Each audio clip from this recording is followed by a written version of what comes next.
Мотивация мүлде жоқ. Мотивациям тез өшіп қала береді. Курс марафондарға қатсам, армандап, өте керемет болып шығам да, қайтадан сөніп қалам деген сияқты адамдар маған жекеме көп жазып жатады, Инстаграм парақшамда. Сәлем, дәл қазір біз именно осы мотивацияны қалай өшіріп алмау керек, біз қалай үнемі мотивацияға, энергияға толы болып жүруге болады, соны қозғайтын боламыз. Егер сені түрлі психологиялық тақырыптар, табысты арттыру сияқты қызық болса, онда дәл қазір менің YouTube парақшама жазылып алуды ұмытпа. Енді тақырыпқа оралатын болсақ, білесіз бе, адамның мотивациясы тек қана 72 сағатқа ғана жетеді. Мейлі сіздің қасыңызға круглосуточно әлемдік деңгейдегі Брайан Трейси, тағы кім бар, әлемдегі ең мықты деген психолог, мотиватор сіздің қасыңызда 24 сағат жүрсе де, өзге адам сізге мотивация бола алмайды. Ең мықты өмірдегі мотивация беретін адам ол сіз. Тек қана өзіңізге өзіңіз мықты мотивация бере аласыз. Мысалы, қалай деп сұрақ осы жерде пайда болса, ойланып қараңызшы.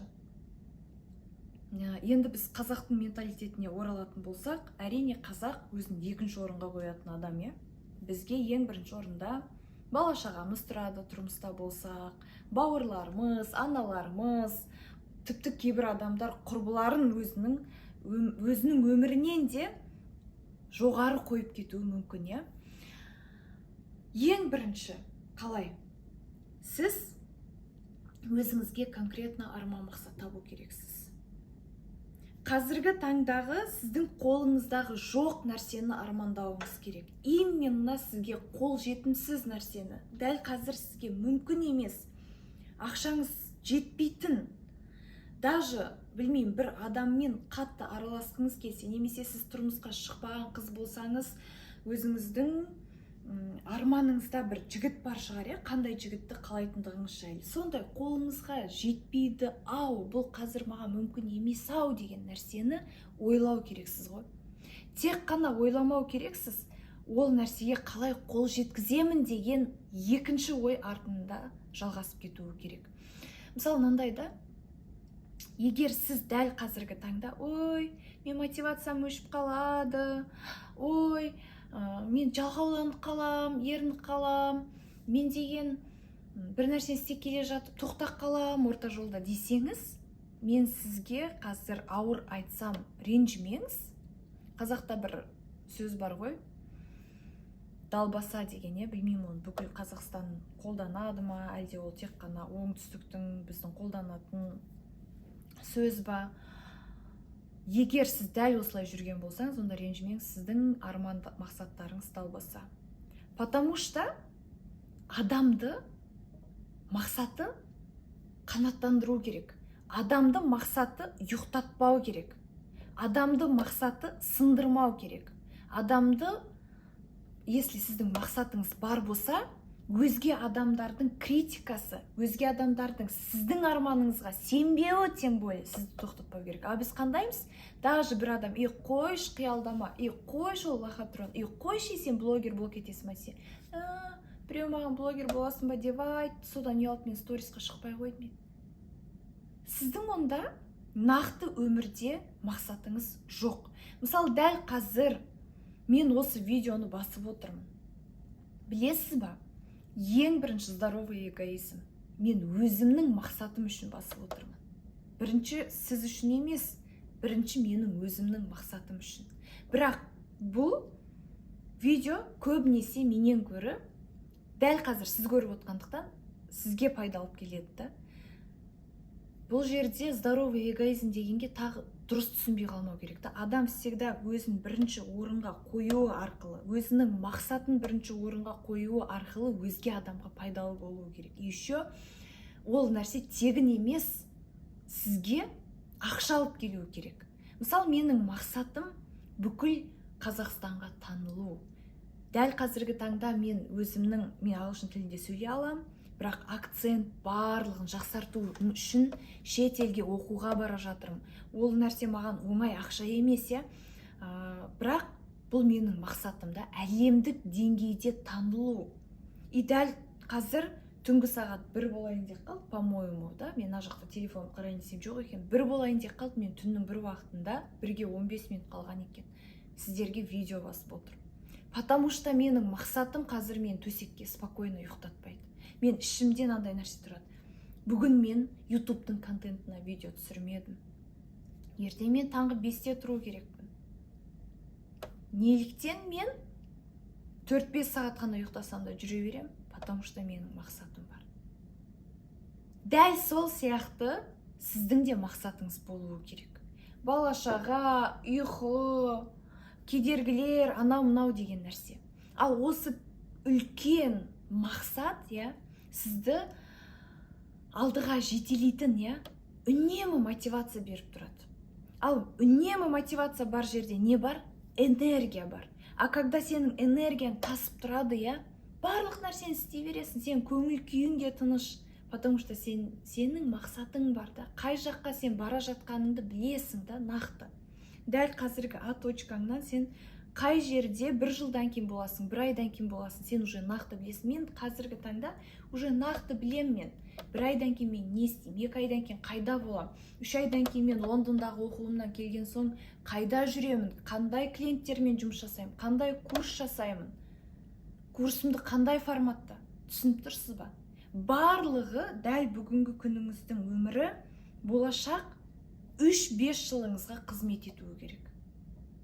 Сізге результат сразу кетіп келе салмайды. Әрбір жасаған нәрсеңіз 3 жылдан кейін, 5 жылдан кейін үлкен нәтижесін беретін болады. Сондықтан айналып келгенде менің ютубымдағы, инстаграмымдағы, тиктогымдағы бүкіл жердегі айтылатын әңгіме арман мақсатыңды анықта, арман мақсатыңды анықта. Мен арман мақсаттан басқа ешқандай күшті нәрсе көрген жоқпын. Мен адамды мықты қылатын, үнемі мотивацияға толы жүретін. Мысалы, элементарно да сіздің фигураңыз бір жері ұнамайды ма сізге, соны жөндеуге мақсат қойыңыз. Арман ба? Арман.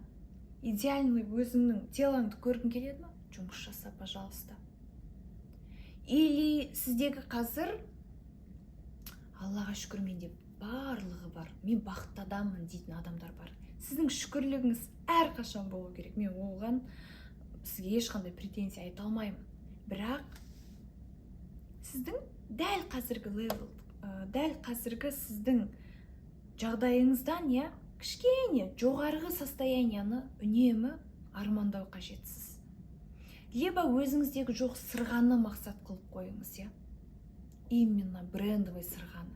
Өзіңіздің үйіңіз әдемі болса, қазір одан да әдемі үйді армандаңыз. Сонда ғана адам алдыға жүреді. Адамда үнемі сол кезде мотивация болады. И мынандай нәрседе, именно арман мақсатты қойған кезінде всегда бірінші өзіңізді қою керексіз, бірінші орынға. Мен нені қалаймын?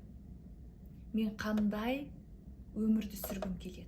Мен кім болғым келеді? Мен на самом деле қазір немен айналысып жүрмін?